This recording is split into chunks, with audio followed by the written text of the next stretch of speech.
So, good morning, everyone, and thank you for joining us this wonderful Wednesday morning. So, today we will have another of our De La Salle Ialu Sustainability Lecture entitled SDGs and Tuberculosis Why Medicine Alone Will Not Defeat TB Inclusive Wellbeing. Before we proceed to our talk, let us first have a short opening prayer.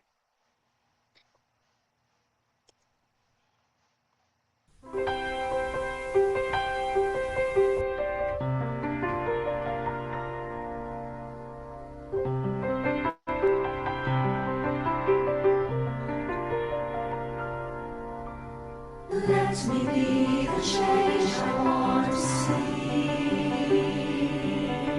to do with strength and wisdom all that needs to be done, and become the hope that I can be. Set me free from my fears and hesitation. Granting courage and humility. Fill me with spirit to face the challenge. Install the change I long to see. Today I start the change I want to see. Even if I'm not the light, I can be a spark in faith, service, and communion. Let us start the change we want to see, the change that begins in me. Today I start the change I want to see. Even if I'm not the Even light, if I'm not the light, I can be the spark. Faith, service, and communion. Let us start the change we want to see, the change that begins in me.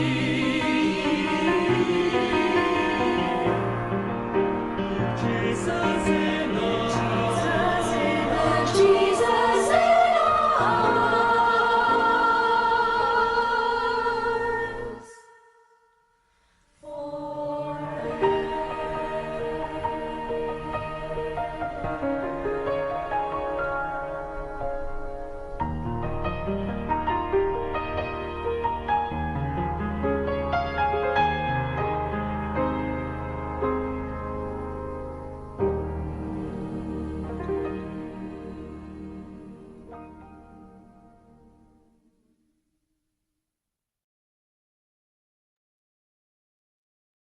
Now, to give us an overview of the Sustainability Lecture Series, let's all welcome Professor Raymond Gerardtan.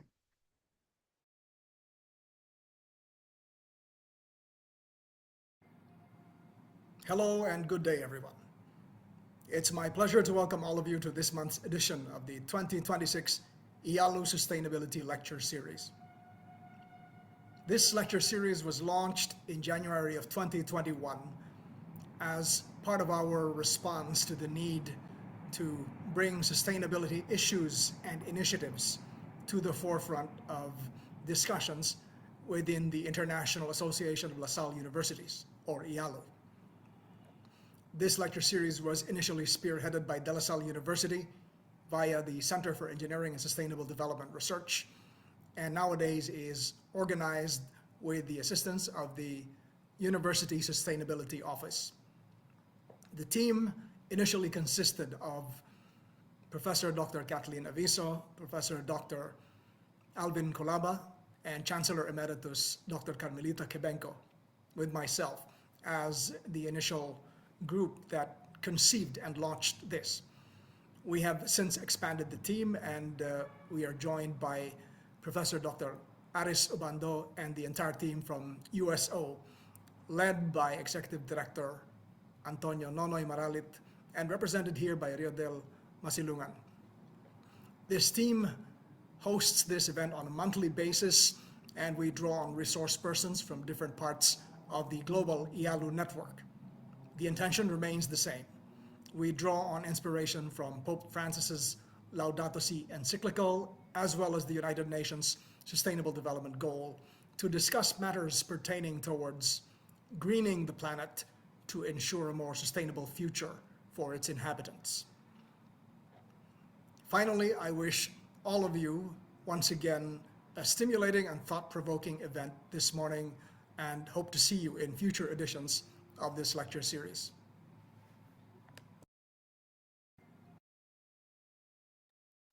So today's lecture will revolve around the theme of the Sustainable Development Goals and tuberculosis. While tuberculosis has often been cited in relation to SDG 3 on health and well-being, and more specifically under concurring communicable diseases such as TB and HIV, TB represents a social barometer encompassing a majority of the SDGs in general.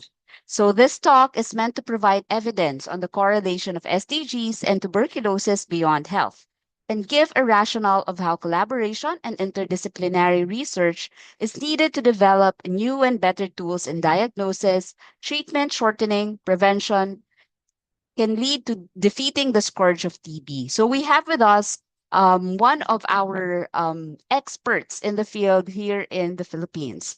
So let me introduce our speaker for today. Academician Yu is a globally recognized Filipino TB expert and 2025 NAST Academician recipient of the 2026 Princess Chichibu Memorial Global TB Award. With over 90 publications, he has led landmark trials on MDR TB drugs, shortened regimens, diagnostics, and COVID-19 vaccines, publishing in top journals like NEJM and The Lancet. As PhilCat National Chair between 2001 to 2004, he helped transform it into a leading NGO, securing Global Fund and USAID grants, scaling PPM dots nationwide, and helping the Philippines meet WHO TB targets in 2004. Internationally, he advised the World Health Organization and co-chaired the TB Drug Development Stakeholders Association, helping end a 50-year drought in TB drug innovation. He founded the Philippine TB Research Network and held senior research leadership at De La Salle University, where he established a top TB research center and led the Cavite COVID Diagnostic Center, which performed more than 350,000 PCR tests and won a 2023 Healthcare Asia Award. A former president of both the Philippine College of Physicians and Chest Physicians, he drove policy reforms and TB care standards. His numerous honors include 10 Outstanding Filipino Physician and the Manuel L. Quezon Award, alongside ongoing advisory roles with the Department of Health, World Health Organization, and PCHRT. Without further ado, let us all welcome Academician Charles Yu. Thank you very much, Dean. That it is an honor to be invited in this series. And without further ado, I would like to share my slides.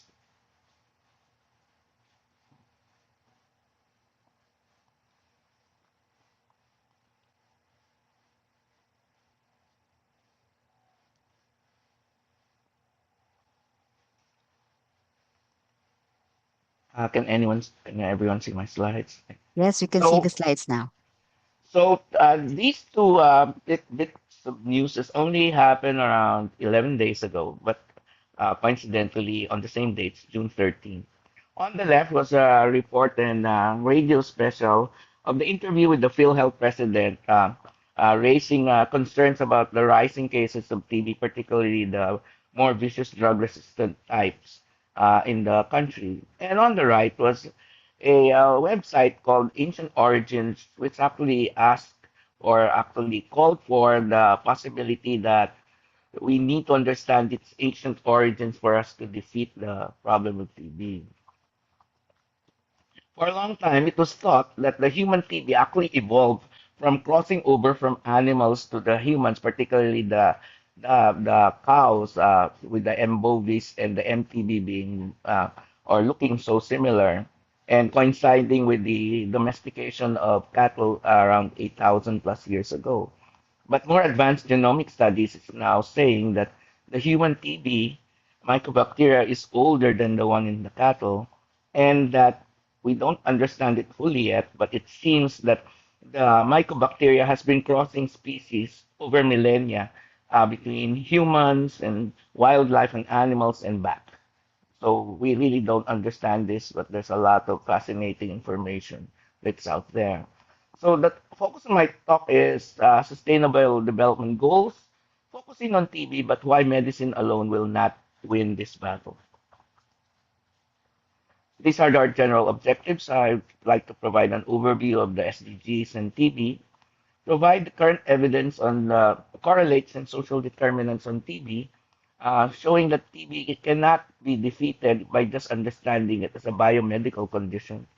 Give updates on the development of new tools, which mean diagnostics, treatment, prevention, vaccines, particularly on our own work within the DLS, MHSI, and my own, and showing how cutting-edge TB research is actually revolutionizing TB control and how it affects policies and WHO recommendations.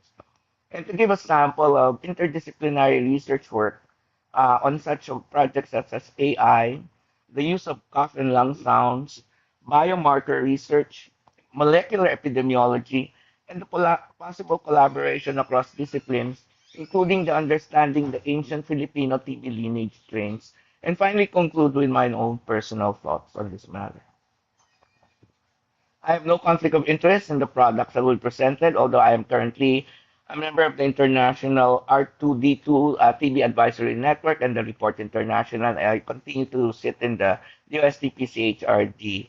I am a project-based consultant at the DLSMHSI. So, as has been stated by Dean Catton in the overview, TB has always been associated only with number three of the 17 SDGs. Yet, SDG 3 is a global mandate to ensure healthy lives and promote well being for all ages. And its core focus is actually maternal slash child health. And it's under communicable diseases that the TB falls under non communicable disease, healthcare access, and public safety.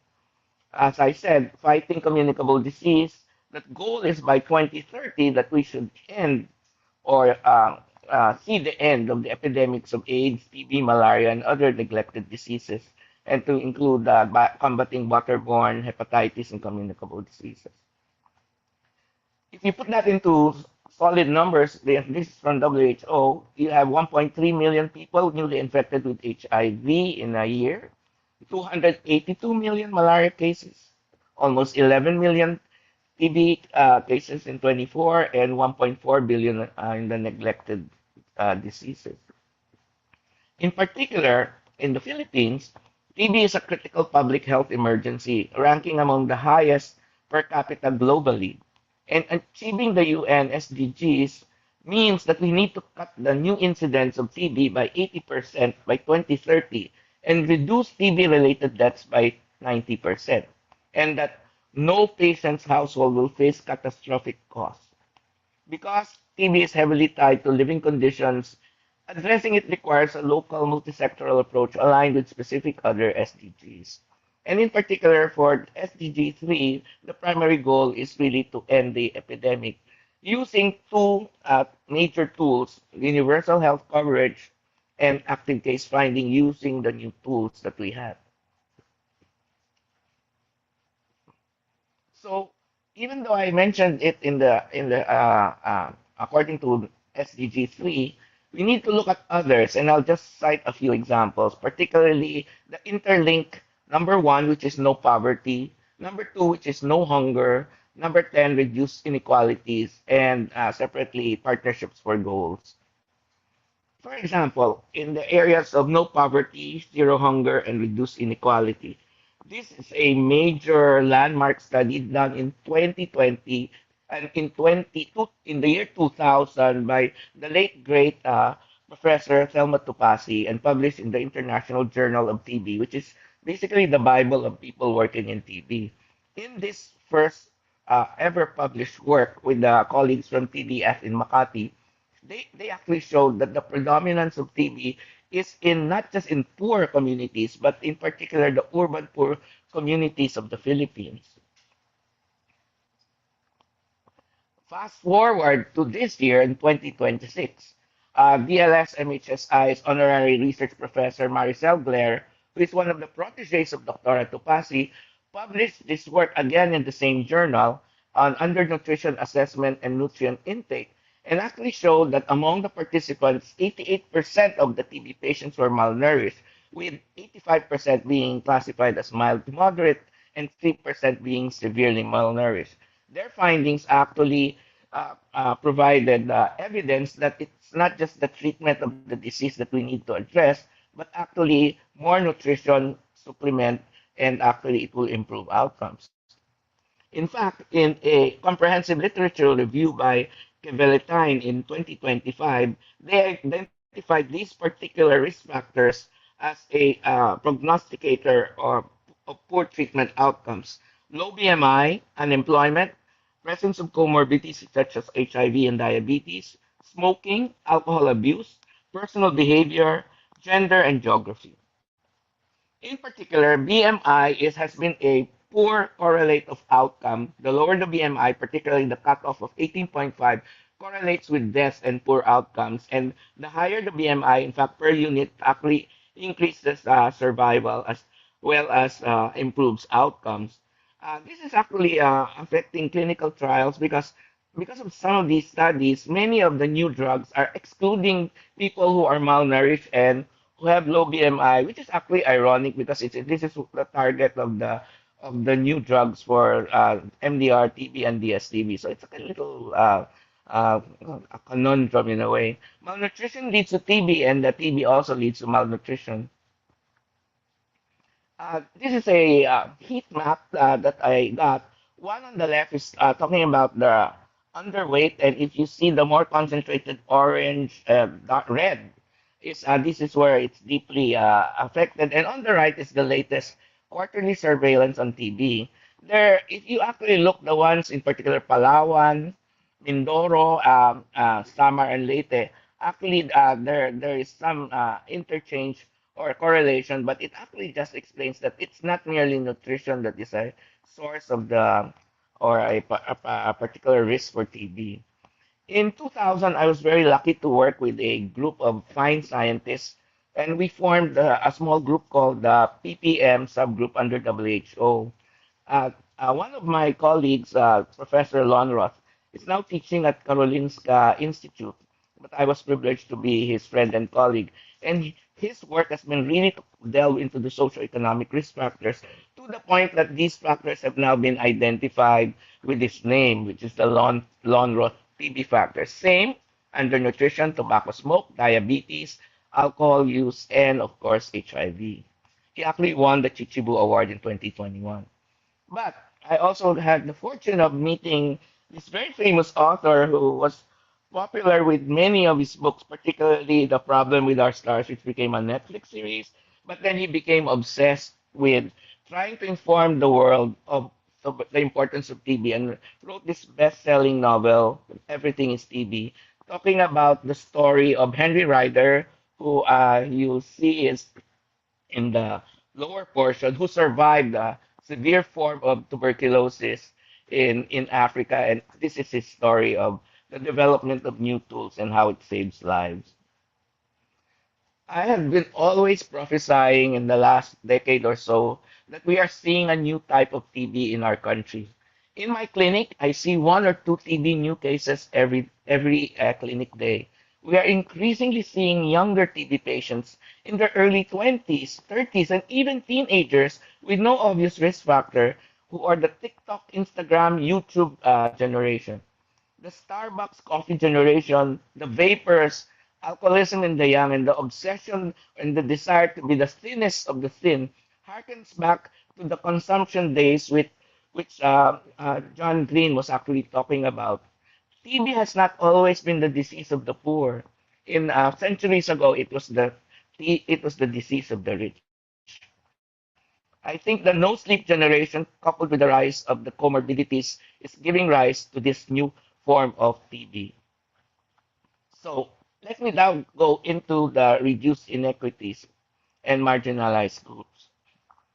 This again is a paper, a landmark paper, looking at the a health economics paper, looking at the catastrophic cost of TB in the Filipinos.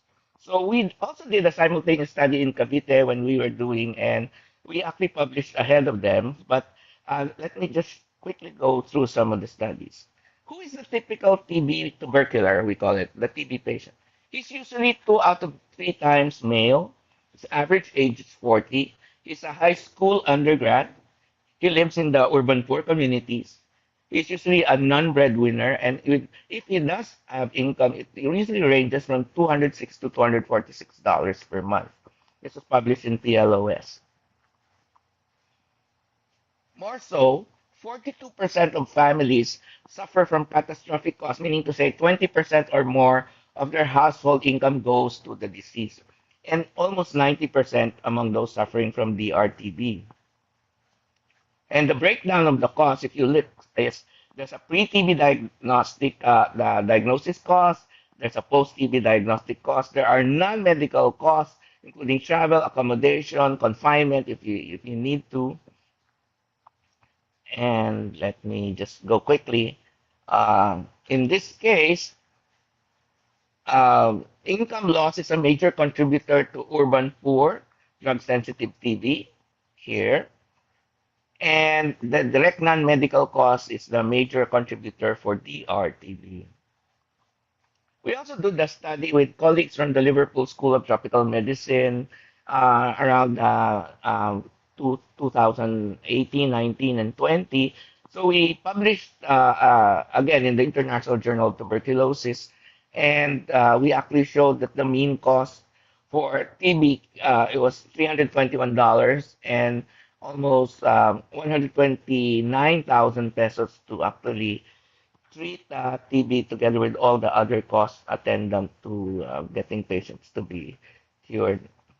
Not many people probably in this audience know that De La Salle University, already under Brother Bernie at that time, actually hosted the World TB Day in the Yuchenko Auditorium where I was asked to give the overview. And uh, next year, of course, the COVID happened. This is just to emphasize that for us to defeat TB, we need to have partnerships. And the PhilCat is a shining example to the world.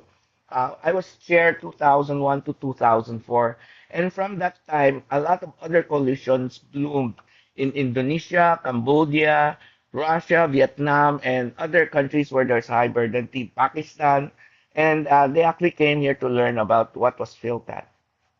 So PhilCat is a coalition of more than 65 organizations, including at that time the TB research unit of DLS MHSI. And as I said, it actually holds an annual convention. But because of recent geopolitics, USAID closed, Global Fund lost some of its income. It has now gone virtual this year when it used to be the one-stop shop for all things TB, and it usually happened in August. I was actually part of a work commissioned by the National Academy by then academician Jimmy Montoya. And my task was to look at TB at the time, which was, I think, 2007, and was asked to predict whether we would hit the SDG targets.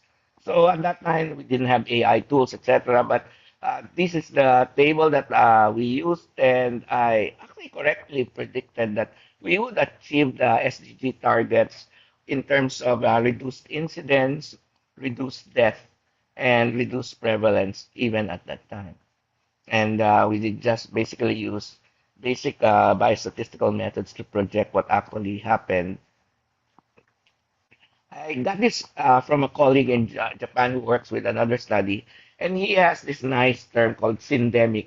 He's saying that we need to link the global non-communicable disease with the TB epidemic because there's a bidirectional association between TB and the non-communicable disease. In particular, which is a justification for one of the studies that we're doing, if you actually look at data from the Philippines and South Africa, in the Philippines, a leading source of comorbid conditions for people with diabetics is alcoholism and diabetes. and of course malnutrition and smoking.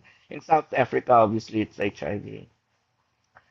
Just to, I guess, not depress the audience, this is data again coming from WHO Global Report. And look at the Philippines, which is at that bar on the left. We are the second highest in the world in terms of incidents per 100,000. The only one which is higher than us is Papua New Guinea. So these are the surveillance systems that are happening. So we have a pretty good surveillance system, and globally, we actually rank number three. We actually contribute 8% of all the TB in the world. Before, I kept advocating to reduce the number of Filipinos dying per day, which was 75. And guess what? With our increased population, it has now become 100. In the prevalence survey, people were aghast when they said that maybe up to 500,000 to 1,000,000 people develop TB every year. This is just a study done recently, 2026, that looked at the surveillance system using global standards and benchmarks in the methods. And this is where the social sciences have contributed in the more popular mixed methods. And they looked at 16 standards and actually said that in overall, about 80% of the standards are actually being correctly measured. Again, this is a map, I guess, a progress report of where we are or where we're not going. Just to explain, the blue is the target, the red is where we are in the world today, and see that we are kind of far from the targets in terms of deaths, incidents, and even people who have catastrophic costs. We are only almost halfway through with the catastrophic, and we are a long way off with the incidents. And in terms of vaccine, the good news is there are within 5 years there's about six TB phase three trials that are ongoing. So the bad message is that the world is not on track to achieve the NTB goals of the SDGs. And the reason is we cannot just rely on the current tools, which is the green line. We need to develop new tools and combine that with the standards in order for us to even try to achieve targets. As I said, this is not updated. We are now number three. Millions of people do not have access to a TB diagnosis. Less than 50% of diagnostic sites have actually access to WHO recommended diagnostic tests. And the recommended test is only used in less than 50%. Only 60% have bacteriologic confirmation, and only 80% are tested for drug resistance. So diagnosis is the largest gap. And look at the diagnostic landscape in the Philippines. And this is the estimated cases in orange, and these are the number of cases. Obviously, during the COVID years, it fell drastically as TB facilities were converted to COVID facilities. But we are trying to catch up. So we need to reimagine more new and rapid diagnostic. We need to move away from sputum exam and the cumbersome microscopy, which is both time consuming, and 40% of our patients cannot produce the sputum specimens. We need to move away and go to near point of care test and next generation testing. And so we have to move out. So there is a massive move by the TB research community to move out of sputum and to use other specimen, including, interestingly, a breath test. Um, so that was born. The rapid research in diagnostic development of TB, popularly known as R2D2, of which I am a proud member, and which has been renewed for another 5 years in what they called Episode 2. And this is what we do. We solicit and prioritize novel TB diagnostics. We conduct iterative studies for early stage to provide feedback to developers. And then we conduct multi-center assessments for those who are in a more advanced design lock diagnostics to facilitate WHO policy review. And then we assess the potential costs. So this is how we do it. We search, we look at conferences, we do public calls, patient search, and then we actually align it with what we call the target patient, target product profile. So the R2D2 is a cross-sectional study of adolescents in TB. And this is the spread of the trial sites across the world, of which we are one. And I actually sit in the International Steering Committee together with some of the world's finest scientists across the world. This is our track record. This is not updated, but just to tell you, we have recruited, scouted for 480 diagnostic companies, created a Bayesian framework, activated 4 master protocols, and now more, with including HIV, TB, and we have screened now almost 10,000 adults and more than 2,000 children, and enrolled more than 500 people with DRTB. We have bank specimens that are now running in the hundreds of thousands across the world, including the one in DLS MHSI. And this is just the different types of products and what level of development. And we are involved in most. Particularly, I will show you the Plus Life, which is developed by China, but which is about to revolutionize the way. I'll just share some of the quick studies that have been born from the R2D2 network. For example, this is interesting, the lung sounds. You know, if I listen to a patient with TB, I won't hear anything. And if I do hear something, I don't know what it is because I can't distinguish between the lung sounds of somebody with pneumonia and maybe pneumonia, yes, we can clearly distinguish, but for TB, we don't know. But for a long time, apparently AI can detect something we are not hearing by creating a machine learning and making us understand what the sound is all about. And true enough, when we tested it in over 2,600 subjects across South Africa, Uganda, Vietnam, the Philippines, we have actually seen that it can actually predict up to 53% specificity. Just to remind the audience, because this will come again and again, the WHO target profile for screening is a 90% sensitivity and a 70% specificity. We also did plasma cell-free RNA for TB screening. Again, the Philippines was included in some of these subjects that were selected, and we've identified 6 novel gene signatures exceeding the minimum WHO criteria, and 5 of the 6 are not included in previous whole blood RNA signature analysis. Currently, we're doing a ongoing study with the Philippine Genome Center looking at these RNA signatures as well as metabolomic analysis in conjunction with our partners at St. Louis University and the Indian Institute of Tuberculosis in Chennai. We've also done a landmark article which was highly praised by the Bible of Infectious Disease, which is the clinical infectious disease, where we look at computer-aided diagnosis using the digital X-rays, using a new blood test developed by Cepheid, which did some of the testing for COVID, and a old reliable metabolomic, which is a biomarker, which is the CRP. And what did we see? Remember the criteria I just mentioned. In our study, we showed that computer-aided TB diagnosis actually reaches the 70% cutoff for WHO. So that now, with this study and similar large studies, we have now seen the massive use of computer-aided digital X-rays using mobile X-rays for active case finding. But more importantly, if we actually combine the computer-aided TB with other of the tests, in particularly combining it with the blood expert HR or combining it with the CRP, then you can achieve even a higher specificity by combining the tests. And so that was done in almost 1,400 subjects. And our conclusion was we endorse the use of CAD for TB to achieve the targets for screening. Another separate article on CRP alone was also involving almost 3,000, was published in the Blue Journal, which is the Bible of the pulmonologist. And we particularly earned praise from the editor for doing this work.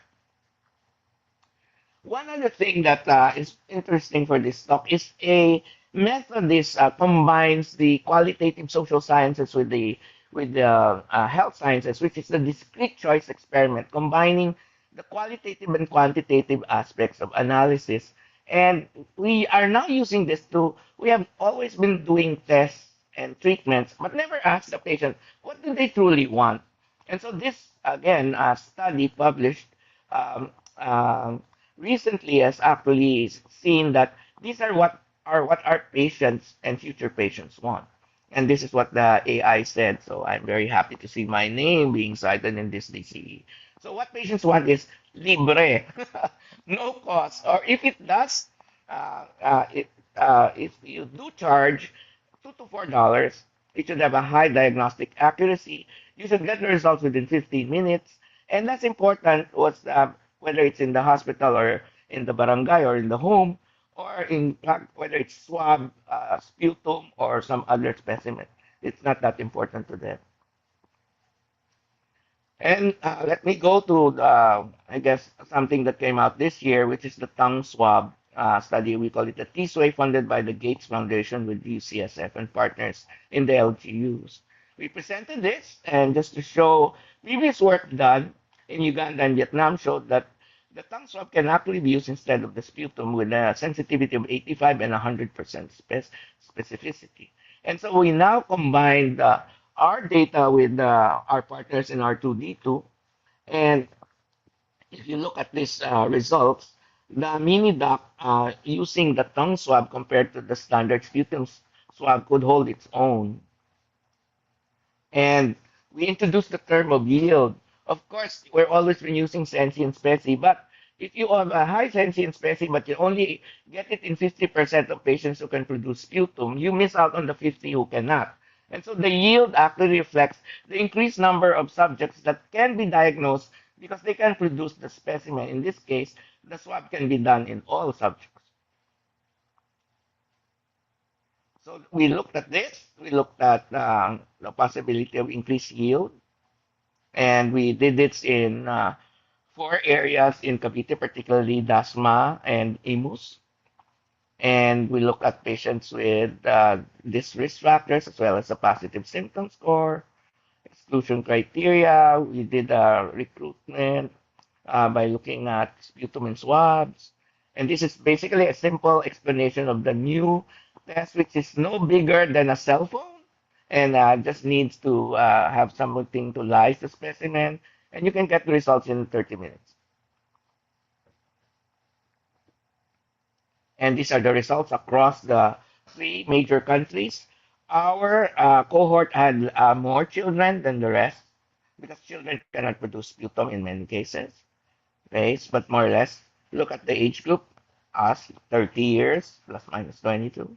And it actually just shows that the yield, diagnostic yield, was no different between swabs compared to sputum, so it could be comparable. And in terms of preference, you can see that the tongue swab was actually preferred over sputum in our country and in the countries of Africa. Here. And they also did this hierarchical Bayesian modeling, logic analysis to look at best worst case scenario for preference, um, and actually looked at the results showing that they actually support. But actually, that people actually valued more than that. They valued support and counseling across all the different methodologies. Then they do qualitative analysis, and here are just some of the survey results. We don't have time, but you could see the survey results from both the users or the health providers or also the patients. And they also did a cost effectiveness analysis on this. And hopefully, this paper will be published soon in Lancet Global. And look at the cost of sputum versus tongue swab. The cost of a sputum test would be $22.8 per test. And if you use the tongue swab, it will drop by half to $11. And these are the key findings in a more sophisticated way using a health economics incremental net monetary benefit algorithm. I think one of the landmark achievements in my life, aside from the National Academy Academic and the Chichibu Award, was having our paper published in the New England Journal, which is the holy grail of all doctor researchers. So it was published a few weeks ago, and we're very proud. And again, New England was very proud to have published the data. on what I just presented, actually, basically in summarize. And this is the results for the Philippines with a 98% specificity and 79% sensitivity. And because of the New England Journal and all other study and analysis that were done, a few days later, WHO then recommended the use of the swabs as well as the use of near point of care using Minidoc to massively approve its use, and where Global Fund is now massively deploying it in the Philippines this year. We also did cost effectiveness, and as I said, it's been submitted. The best, as I said, is integrating both systems. And as I said, there's a major announcement that it's being deployed in countries like the Philippines. Then let's go at AI using lung sounds and cough sounds. So this is, as I said, a Steffi Pro, an AI-enabled sound.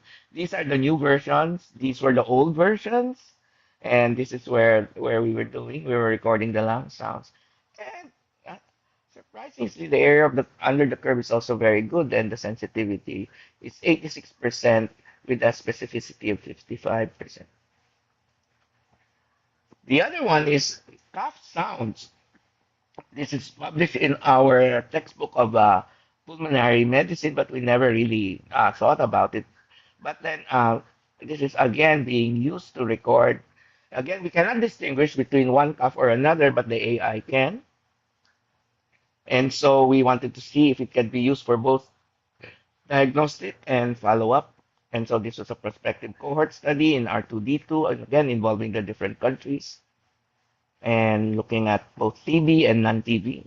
And if you actually look, the confirmed TB is in red and the non-TB is in blue.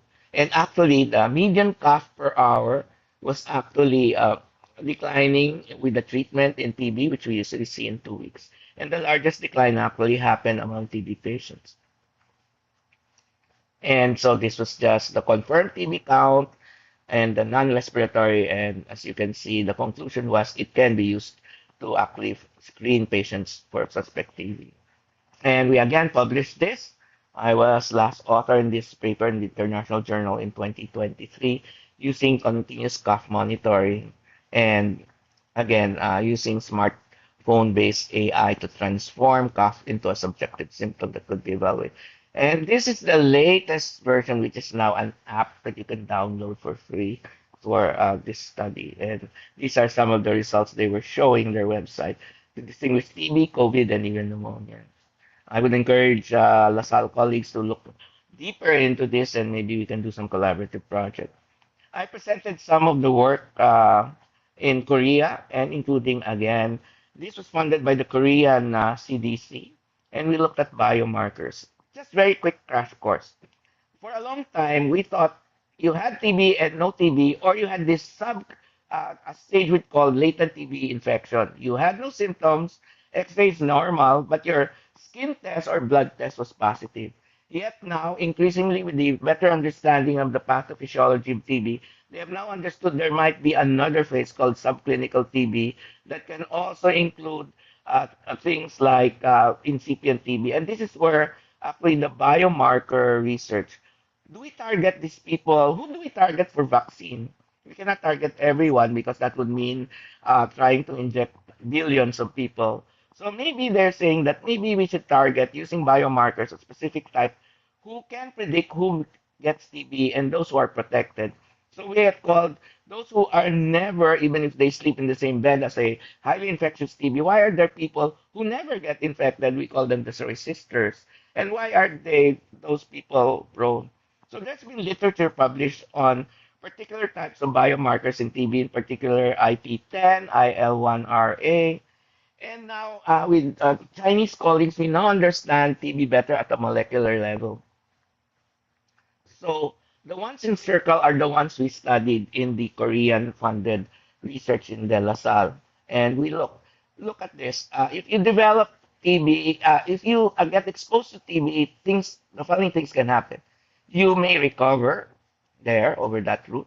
You may develop what you call the latent TB, which you have no symptoms, but you just were exposed, or literally you're a carrier. or you get TB and you get through all this cascade on the left. So we wanted to see these biomarkers.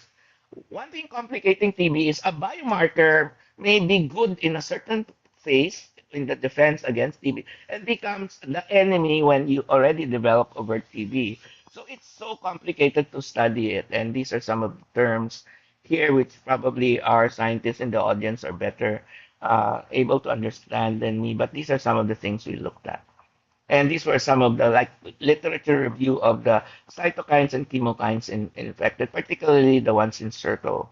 So what did we find in this? Again, there's others, um, including these markers um, and some of the sensi specie across these markers, and including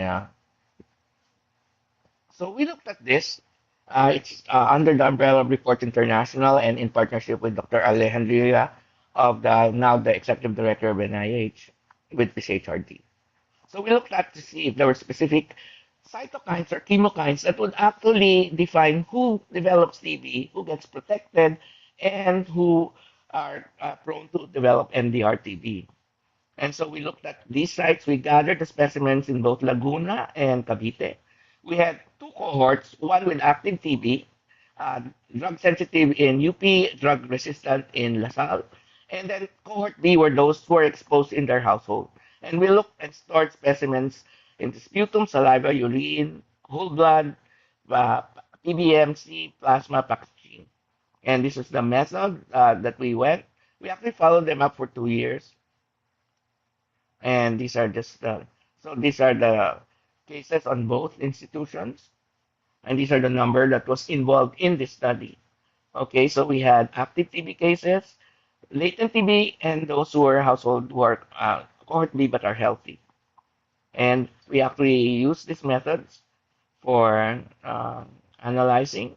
This is part of the work. We were also had our scientists trained in Korea, and this was the analysis done. And what are the results? Very quickly. We found that there were potential biomarkers for active TB, in particular this one, IP10, IL1RA, and IL12. We had potential biomarkers which seem to protect people from developing TB, which is MCP1, VEGF, and MDC. And we also had predictors for those developing LTBI from those who were healthy, which is CD4 ligand and eutaxin. We seem to see something new, not from the literature, that a cytokine, two cytokines, IP10 and IL1RA, may actually distinguish between DS and MDR-TB. And we are preparing this research work for publication. So these are the key findings that we found. And although this is not totally consistent with the world literature, this is what we saw as actually consistent with and not consistent with. And let me just quickly. So, why do we need the biomarkers? Aside from what being the target of vaccines, we can actually also understand the development of new drugs to actually see where it should hit at the molecular and level. So, basically, we're saying that maybe don't again we don't need one signal biomarker, but maybe a series of biomarkers in what they call biosignatures in order to improve diagnosis and treatment response. The last part, basically, of my talk is actually this fascinating work on understanding the molecular epidemiology of TB. This is work started by Jimmy Montoya, and it eventually led to a new strain called the Mycobacterium TB manilense, or the Manila strain.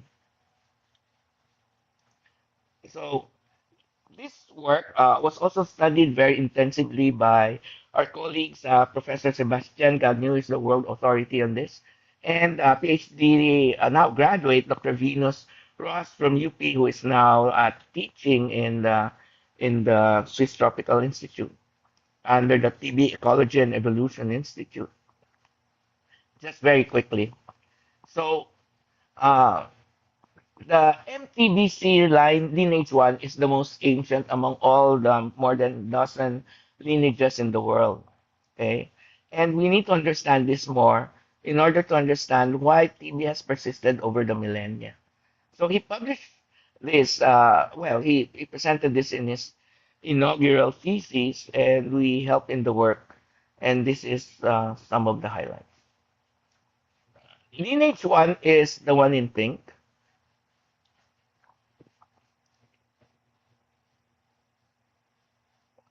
and more clearly here. Okay.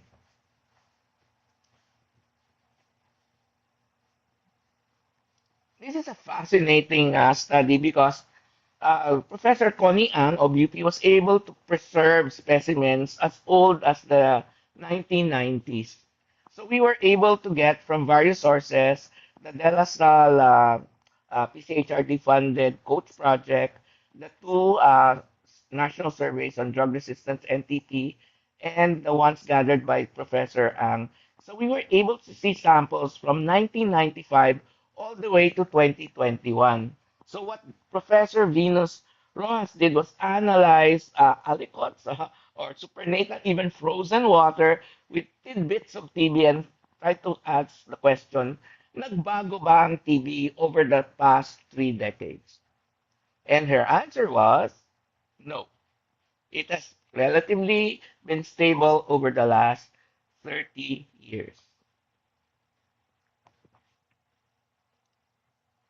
She also found that, unlike the world literature, it said that L1 was less prone to develop drug resistance, particularly rifampicin and INH, because the world literature said it's lineage 2, which is the Beijing strain, and L4. But in her analysis, using also testing, she found that L1, being the predominant type in the Philippines over the last few decades, is also prone to develop drug resistant TB. Again, these are the drug resistant countries, and these are the genetic diversity of the Philippine NTB strains across the years and across the decades, and the lineage subtypes.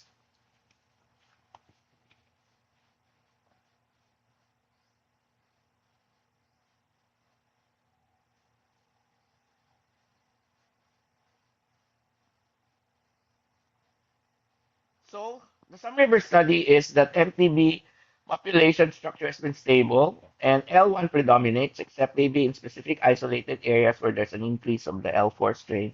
Most of the drug resistant strains are L1, and the genetic diversity is relatively low, and most of the strains are in particular L1 dash dot 2.1, and these are the collaborators. I talked about the previous sustainable goals, but if you actually look, TB is related to low education, unemployment, changing environment. I talked about the armies of the night. We're also seeing TB in those who live in the condominiums, one studios, completely air conditioned, and of course, the air exchange is not really geared towards preventing TB. So those are those who cannot sleep or do not sleep, work at night. So these are the new types of populations that I was telling about. And as we urbanize, then again, so there's even work relating climate change and TB. Again, I would encourage colleagues in the audience to look at this, and because there's a systematic review looking at this. We had always thought climate change was related to the rise in dengue, but I actually now think that maybe we should look at this too. We are last slides concentrating on the work in Care City, which is the new research company that I founded. Today is a auspicious day aside from this talk. It's the arrival of the rifampicin INH combination for a study, a landmark study with the South African colleagues, University of Cape Town and University College London. As you can see, we already talked about syndemic, and that in order to prevent TB among a highly vulnerable group, which is the diabetics, maybe we should treat them. And there are some studies that actually look at that group. And so some studies actually show that we can actually treat it with a short regimen of as short as 1 month versus the traditional 6 months. And so this is our protocol. Um, University of Cape Town has already 350 subjects. So if you're diabetic and wish to participate in this study, contact me. So this is about to enroll patients in July. And this one, which I hope to end my career with, is a new generation TB vaccine developed by those who developed the GSK Gates vaccine, which is about to be deployed, but this is an improved version by the inventor. We still don't have funding. We're waiting for Japanese funding, but this is also something very important for us to do. Let me end by looking at interdisciplinary research framework. And I would like to acknowledge I use ChatGPT for this. So how does the different disciplines weave into the fight for TB? Let me cite quickly. Engineering. We need to develop better diagnostic and treatment technologies by creating ways to improve detection, treatment delivery, infection control. In some countries, Simon Lapierre, who is now in Montreal, used actually drones to drop medicines in Madagascar. Some example of that. Biosensors, rapid diagnostics. We need to make it as simple as possible, even to the point that it's just a strip of paper. We need to ventilate and engineer, particularly those who are in both the crowded conditions, including those who are in BGC, Makati, maybe develop wearable devices to warn them and to reduce diagnostic delays. Bioengineering collaborates at the intersection of advanced technology and infectious disease. And as I said, you can do nanoparticle detection, 3D lung models, improving target delivery. And as I said, there are consortiums that are. How about social science? This was mentioned before before we started. We need to understand human behavior and social determinants, and health economics to look at cost effectiveness, molecular biology to understand better at its source, and artificial intelligence to accelerate detection and informatics. And if you combine all, then this is one example of an integrated research project to eliminate TB. We've done it before. While we are notoriously number three and number two in incidence, we achieved the Guinness Book of World Record by achieving the greatest assembly of a lung 2 years ago. And this is the AI created future of TB diagnostics in the new way that this is already happening. MSF in Tondo is doing this, active case finding, sweeping urban poor communities using the rapid diagnostics, including now, I think, the swab and the Plus Life machines, which can be operated by battery. And so this is probably the way. I'd like to end by saying that much of the work that I achieved probably helped in contributing to my becoming a national academician, which I thank Professor Camilo Roa and, of course, my mentor, the late great Dr. Tupasi, for starting me on this journey. And I will receive the Princess Chibu Award in November in Rio de Janeiro. I think that's my last slide. Thank you.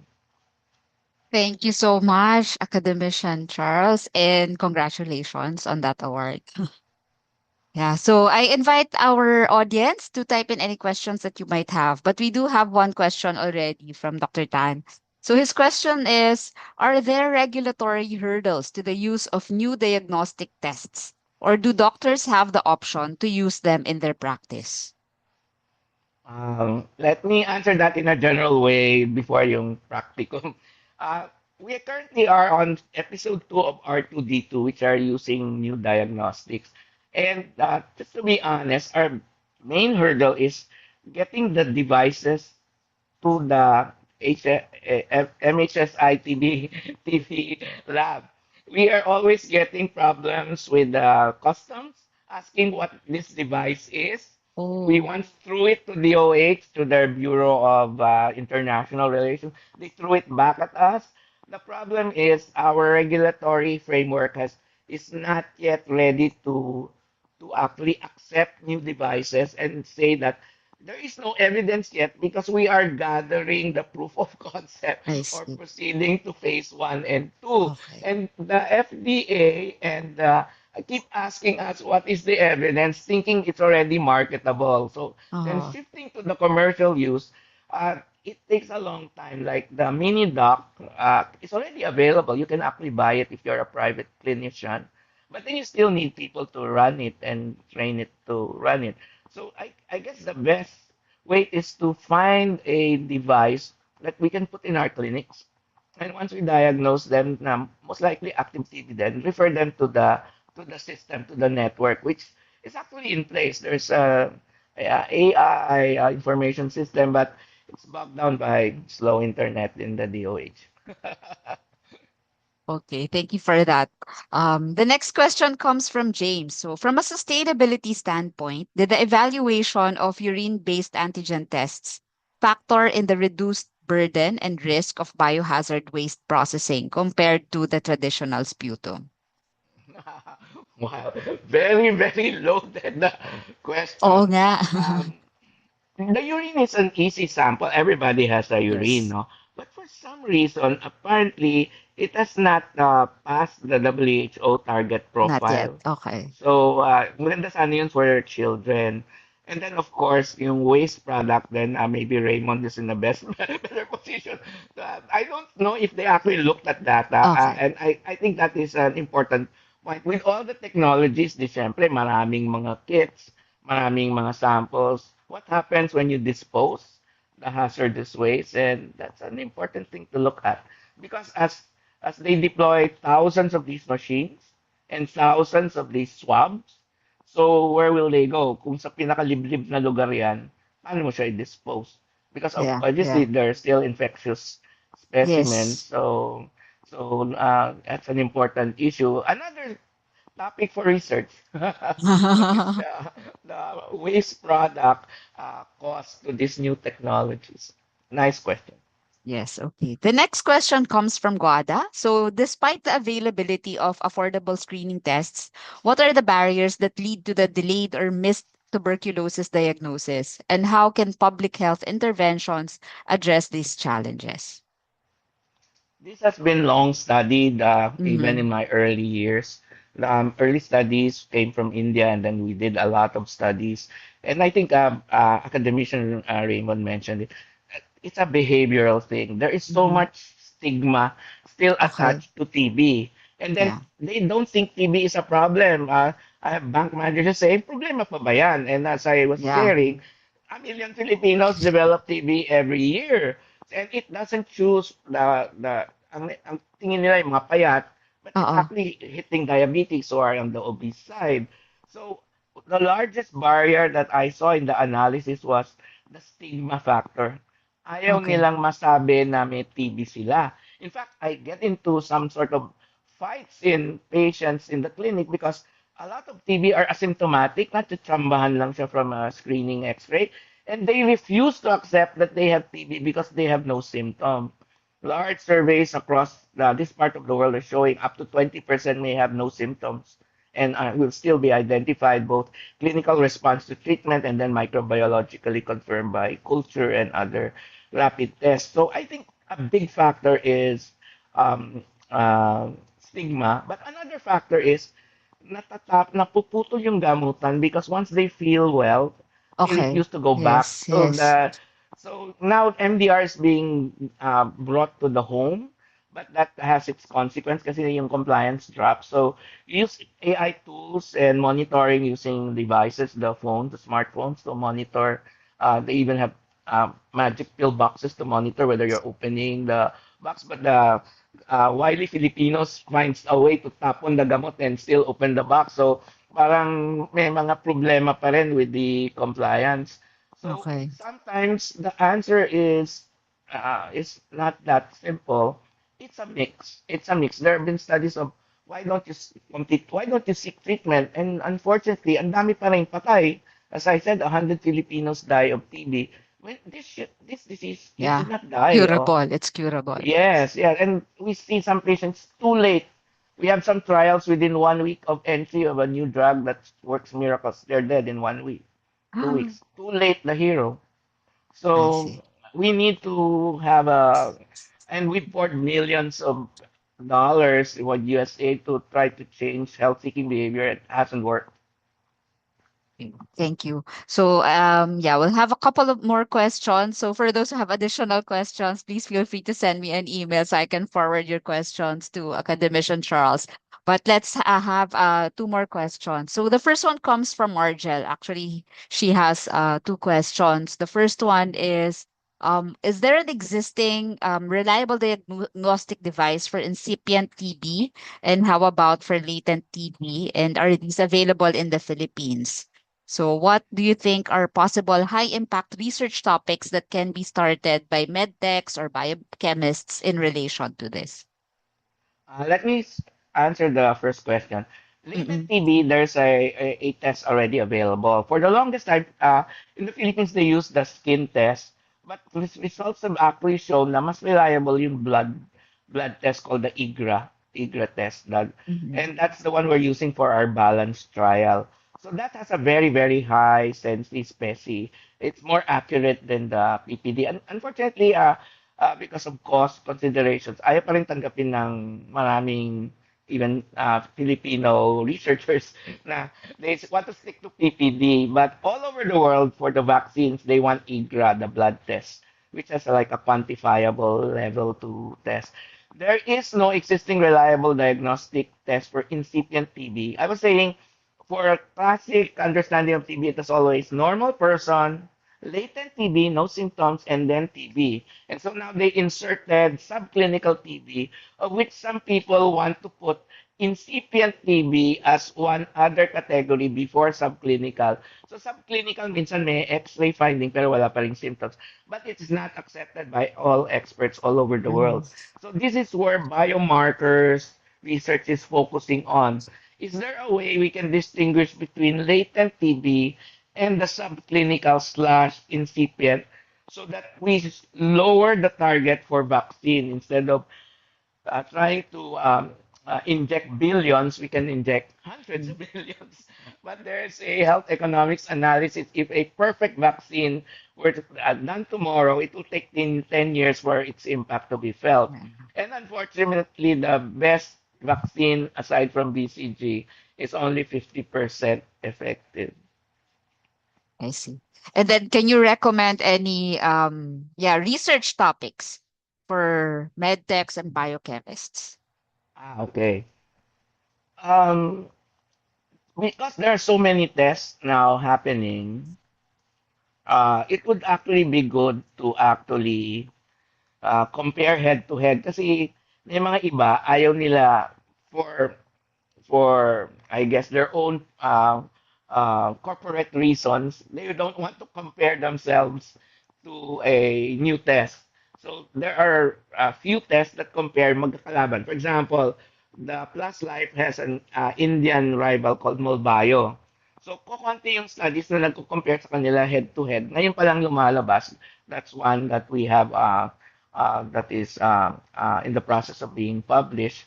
So, maybe sa dami ng test na lumalabas, what the medtechs can do is actually analyze, sub-analyze some of the studies that are already out there. For example, there is a rich bio bank in De La Salle Medical Health Sciences Institute, together with other studies by Dr. Aguilera and Dr. Frias, and also by Dr. Isa Alejandria.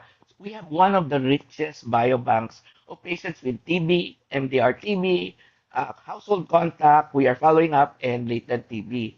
There are many protocols that are now coming our way to test the specimens. So we have a lot of specimens, pero kulang ng protocols. So you don't have to Mm-hmm. gather prospectively the patients. The specimens are there. So what we need is a protocol. So, so for the audience, we have a huge bank of TB patients, all their specimens, blood, saliva, urine, etc. We have a lot of household. We have a lot of latent TB infection in the household. We have people who have normal and then develop latent or normal who develop TB. So you have all this, and then we have people who have diabetes. So that's why we're doing the TB metabolomic study. So ang dami siyang we have so much raw material, but we don't have. And the one I was actually threw to Andres, I don't know if he's here, we need a AI or integrated because all the files are not talking to each other. Mm-hmm. Mm-hmm. The Mm-hmm. file in UPNIH, when a study comes in, they don't even cannot even use the file on board Mm-hmm. kasi hindi siya tugma even with the ITs, the National TV Standard. If they go to the SAL, we have a different data set And those data sets do not talk to Okay. each other. So if somebody wants to plan something na at a push of a button, we can do an analysis using AI. Okay, thank you so much, Academician Charles. Actually, there are so many other questions, but maybe in the interest of time, I will just connect you with those who no Yes, no who are yes, asking please. question. If you don't mind, me sharing your contact information with them. Sure, sure. So I'll send them the email. So thank At you saka again. Yes. Dinkat, as part of our, well, TB advocacies, we share our slides. Okay po. So the slides I actually sent you, but that's not the newest Yes. version. This is the latest. I'll send you the latest. If people are interested in it, I can share the slides. So Yes, yes. you can nitpick the topics that I told that I have shared, and you can get ideas from it, particularly for your PhD, master's candidates, and I see a few pulmonologists on board, and some actually from abroad. So I shout out to people in Guam. I think Andy David is here. I think Jess from Nagasaki are here. Some of my colleagues. So you have a YouTube channel now. Oo Yeah, we nga will be pala, Raymond. uploading You can also the actually watch. recording Yes. of Yeah. this lecture in our YouTube channel. Yes, yes, yes, yes. Okay, so So thank thank you very you. much. Okay, yeah, next slide please. Okay, before that, nawala. Okay, so thank you so much, Academician Charles Yu. So we'd like to award the certificate of appreciation to our speaker for his grateful acknowledgement of the for grateful acknowledgement of their valuable contribution as our resource person in the LaSalle Sustainability Lecture Series on the topic SDGs and tuberculosis: Why Medicine Alone Will Not Defeat TB. Given this 24th day of June, year 2026. Signed, Dr. Michael Angelo Promentilla, the director of our Center for Engineering and Sustainable Development Research, and Professor Raymond Tan, our Vice President for Research and Innovation. So thank you everyone for, ayan there, Academician Thank Charles. you. Thank you. Thank you, Trinkat, Aninang, Dr. Cabenco, Yes. Academician Raymond. Oh, makaka-clinic na ako. I am going to rush to my clinic. Thank you so much. Thank you for taking the time. And for our audience, kindly answer our feedback form to give us some feedback on what other topics we can pursue in the future. In addition, if you want to catch up on the lectures that we had in the past months, you can visit our YouTube channel. We also have our Facebook page where we announce the monthly lectures that we are having. So thank you everyone and have a great day ahead.